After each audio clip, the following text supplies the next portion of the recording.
Hello everybody, welcome back. We're on the Olympus server at my swamp, and I just completed the tower base anyway, I hope. Now I'm sure there's places where I'm probably screwed up, but we'll have to fix those. There's a few I saw during the recording that I did change. But for the most part, I think it is correct. I could usually tell if I did it right when I got to the top of the tower. So depending on how the stairs orientated themselves, that usually told me if I was doing it correctly or not.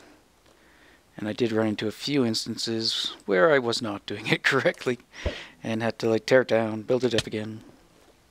But yeah, the way I reproduced it was I took a couple screenshots of the first one I did here, and then I just had the screenshot up on my other monitor, and then I went back I just had that up for reference. And yeah, there's one thing I did want to change. If we get up there, if I even have a stair, I do. So this one thing I changed on the other ones is I turned that into a upside down stair. So let's go ahead and do that. Ta-da! And yeah, I think that's about it. Now I said I wanted to finalize the design before I started replicating it, in case I changed something. And I changed something, of course. And this is what I changed. So I don't know, I'll let you guys tell me. So before, this used to go and stop, I think right here actually. I think this was the edge, which we should be able to tell if I get to another platform. Yeah, so you can see this ends right there, which is equivalent to this guy. So instead of having it end, I had it bleed over kind of into this one, and then it kind of goes back up. That's another thing I changed. It's the orientation of these stairs, which actually worked out better. They used to be upside down stairs and top slabs. I changed it to regular right side up stairs and lower slabs, which actually made building them a lot easier because I could just pillar up. And I tried to play around with this part to see if I could make it point. So it'd be kind of like a point like that, but it was very hard to curve this one on the diagonal ones like that. Pretty much all I could do was start changing the stairs out for full blocks, and then the slabs out for stairs, and then full blocks. But yeah, it looked really bad, so I just kept it straight up. So that's an option. Either have it blend through or have it divided. Ooh, I actually made it. I've been failing those so often. But yeah, well, that is done for now. So we have a lower tower, and all these dirt things are just there for catching me, so I could jump back and forth to make sure I was building it correctly. And it required a lot of wood, I'm not gonna lie. I don't know how much. There is a skeleton somewhere. I don't know how much spruce logs I used, but this tower is basically 32 blocks high, which actually worked out really well. So whenever the wood went all the way to the base and all the way back up, that was half a stack. So you could almost consider this a stack, that's a stack, etc., etc. Except a lot of time I did start not using wood where I didn't need the wood. Like here, there's no more logs. Come on, Skelly, you're probably down here somewhere. Yeah, there you are. This is not as spawn proof as I would like. Add some more torches. There we go. Alright, and I've been working in Creative Worlds on my witch farm. Well, not on my witch farm, but trying to come up with a shifting floor design, and I think I've got one, sort of. It is a variation on the one I saw in Cabo Peace, or not, in JL Server Tour. They showed their dual witch farm, and the shifting floor, I believe, was built by Cabo PC, and it involved shifting rows instead of a whole shifting floor, so I did like that idea. So I wanted to see if I could incorporate that into this design. The thing I didn't like about their design was it ran off a clock that was running all the time, as theirs was built pretty much just for AFK, so you'd turn on the clock and you'd go AFK. and then when you came back you'd have loads and loads of drops. I don't like doing AFK farming, so Jordan's dying. Well, at least he's having a good time about it. So yeah, I liked that design, but I didn't like how the clock had to be turned on and then it just ran constantly, because that's going to create lag. Because the idea for my witch farm is it will be running all the time while I'm here building and working away. But I do want to get those witches off the platforms. Now the benefit of having a shifting row versus a shifting floor is it will, anytime those floors are shifting, the witches can't spawn on the moving blocks. So let's see, I got these signs here. I wanted to put up a list of what the plan is for the shifting floor. This is such an awful hole I'm living in. Okay, so what we want for our witch farm, the platform, let's type some stuff up. We want shifting rows. So independent rows that would shift, so they'd be activated by the tripwire that's at head height. So whenever a witch spawns, whatever row it happens to be in, that row would start shifting back and forth until they are no longer on that platform. So once they're no longer activating that tripwire, the shifting row will stop moving. I don't want a continuously running clock, so I want a clock that gets activated. Let's see. Let's say tripwire activate, not going to be enough room, tripwire activated clock. So the clock will only run when there's something interacting with that tripwire.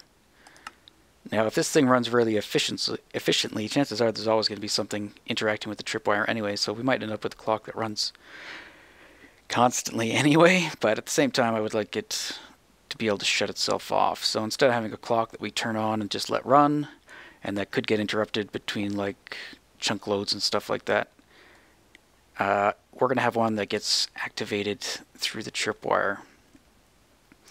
And what else do we want? Let's see here. So we got shifting rows. That was one of the requirements. Activated clock, so it's not running all the time. That might have been really the only two requirements. I guess also we want as many air blocks at spawn level as possible. At feet level. Let's go feet level. Level up to about around 10, let's say. Whoops, ran out of hard drive space. Okay, so yeah, just around 10 blocks away from the pad itself is we kind of want air blocks around just to keep the efficiency up. And I believe after around 11 blocks away, it only accounts for about 2% of the spawns. So 10 blocks away should create basically a 98% efficiency for any given space, if I am correct on that. I could be wrong. I'm getting most of this information based off a video that JL did explaining mob spawning and how it works. So yeah, the way I accomplish the 10 blocks away is, because pistons can only push so far, so you do need to have the pistons relatively close to the spawning pad. I've just basically used repeaters and redstone dust to extend it, and it seems to work. The downfall is there's a bit of a delay, so when a mob spawns, it's going to, first thing it does, well, it activates a piston, which activates that row, and it turns on the clock and starts sending 1-tick pulses to the pistons. And there is a delay from that clock to the pistons of about, I think it's between 5 and 9 ticks. I don't remember exactly what it was. So that will mean that there is a slight pause, but that's okay. I don't think it should matter too much. The other, we do actually have another requirement. We don't want any light bleeding in. So no redstone light, I guess, entering pads. So that means this all the wiring has to be sealed off so that it's not going to emit any light. So anytime like redstone dust gets activated, it's going to give off a block light level of 7, I do believe. So we don't want that to occur, so everything has to be blocked off. And because I played around with the spawning on the witch farm, and turned out we could have a spacing of 3 between the pads instead of just 2, and because of this it allowed me to enclose all the wiring that I need to. Now my design is fairly, I'd say, complex, or probably more complex than it needs to be. I'm sure it could be done a lot better, but I do like trying to do things myself, even if it's not the best way of doing it. So yeah, that is the plan, and I don't know when. Again, I might still wait for... Where's my efficiency peak? Oh yeah, my grumpy pick's almost dead, so I've been using just this diamond pick, and I'll probably end up renaming this to another 7 dwarfs, one of the 7 dwarfs, and probably upgrade it to efficiency 5 as well. And where are... Oh, there it is. Found it. Yoink. So yeah, I might still wait for 1.5 to get released before I build it. There is some timing issues still with stuff like torches. From what I could tell, you cannot get a redstone torch to propagate a 1-tick pulse. At least I couldn't. And I think there might be one design, if I remember correctly, that works, but it's I think it's directional. And I don't know if that, last time I tested that was in a different snapshot, so I'm not sure if that's actually still in there, or if it's been broken again. I think it's been broken based on stuff I've been looking at on the bug tracker. So hopefully redstone torches will be able to do that, and if they can, I might be able to change a few things in my design, as right now to get a 1-tick pulse I'm using a piston, so I'm basically adding a lot of pistons into the thing to be able to do this. Do all the stuff that I want to do. And that is about it for that. Let me bring you right back here after I get some organization going. I've been doing some caving. I've got my iron back up. And I currently don't have my beacon. You might have saw it in there. I have 2 of these beacons. Those are the ones that were in my mine. And I had them over at the end there when we were building that. So those are currently down, so that's where some of this iron came from. Which I think was about 36, that's for 1 beacon, and I don't remember how much more you need to make a double beacon, but I think it's still under 3 stacks, or maybe it's 3 stacks and a bit. But anyway. And I went to the nether and got a bunch of quartz again. Didn't quite resupply as much as I had before, but this was one trip. I basically stayed out there till I started running out of ender pearls. And yeah, once I got down to my last stack of ender pearls, I started heading back. I ran out of night vision potions, ended up with a lot of fire resist that I didn't even use, so I had to start chucking those to make room for more quartz. But yeah, we do have more quartz, so we can go finish that other room there at the end portal. And actually, me and Iroh did a bit of work over there, so we're probably going to end off the episode showing that footage. So enjoy, and then we'll see you in the next episode. Hey guys, I'm here with Iroh. We are at Stealth's entrance here to his base. I don't think I've actually been down there. But anyway, he supposedly has the Ender Dragon egg. And we are going to go steal it. So let's head on in. Does he have a rail? Okay, he has the jumping one. So I'll bring you back when we are at the other end of the tunnel. Alright guys, we're here. Iroh's almost here. At the other end. There's a portal down here. There's a ladder up high. I don't know where that goes. So I think we'll go in here. Yes, Iroh? He's got some background noise going on, so he won't be in the call with me. Okay. There he is. And we will look around and try to... Ooh, look at all the diamond stuff. And enchanting and books.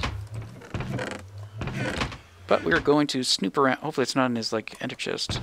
That would suck. Then we'll actually have to tell him we're stealing it. Oh, I was like, there it is. That's a piece of gold.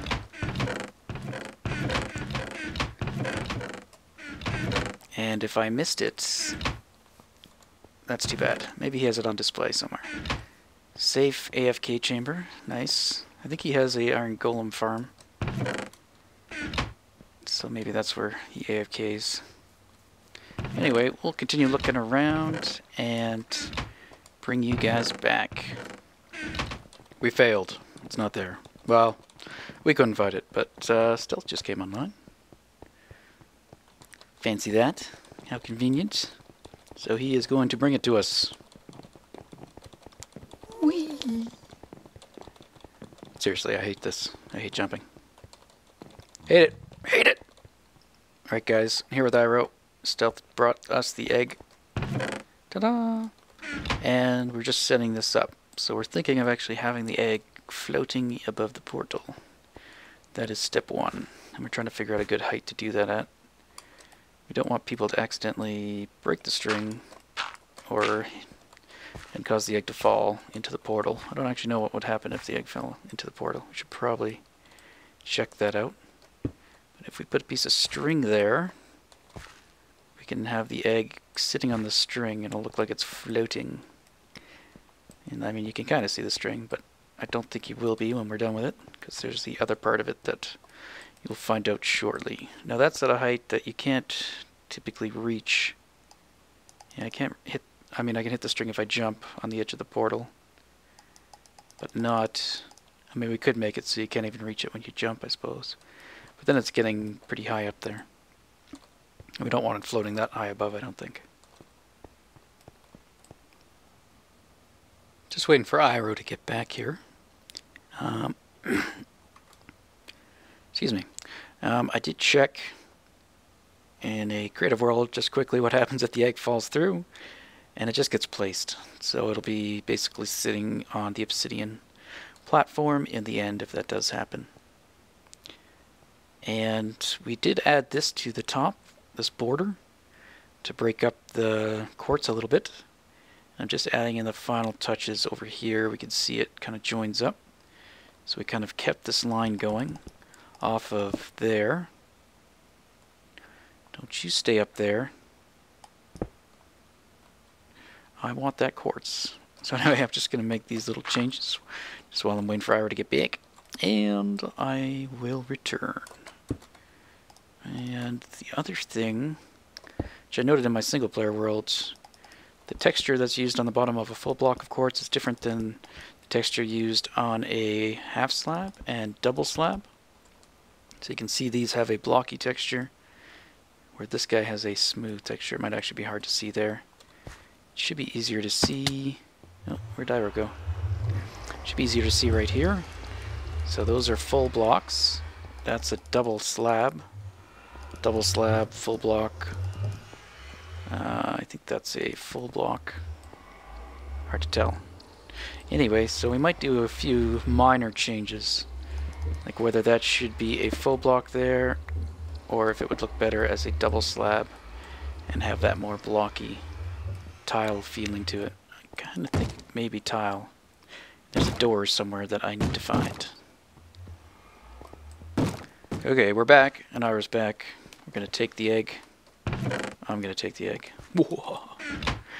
And we placed it...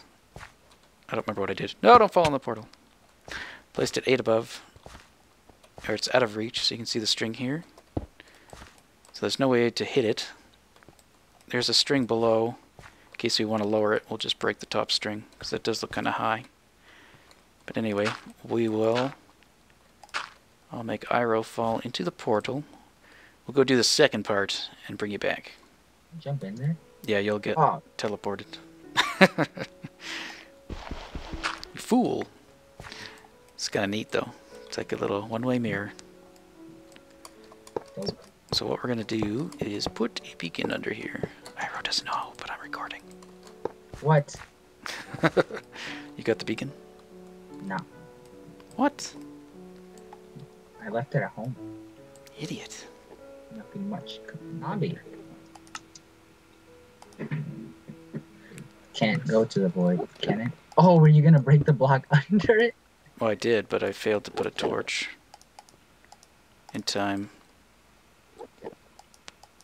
Oh. Oh, there's a platform underneath. Okay. I forgot I did that.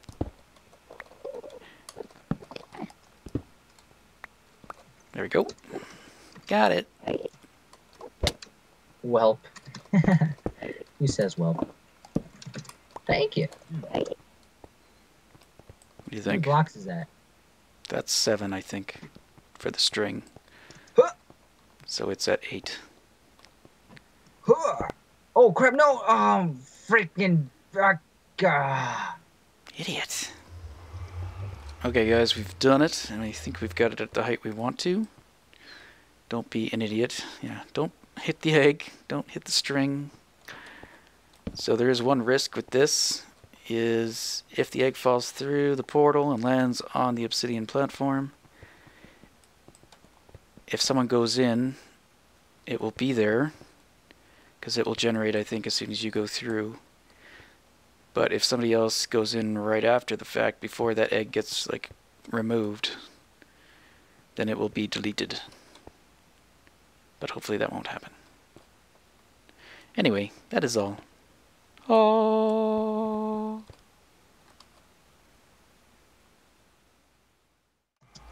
Oh, yeah! Success.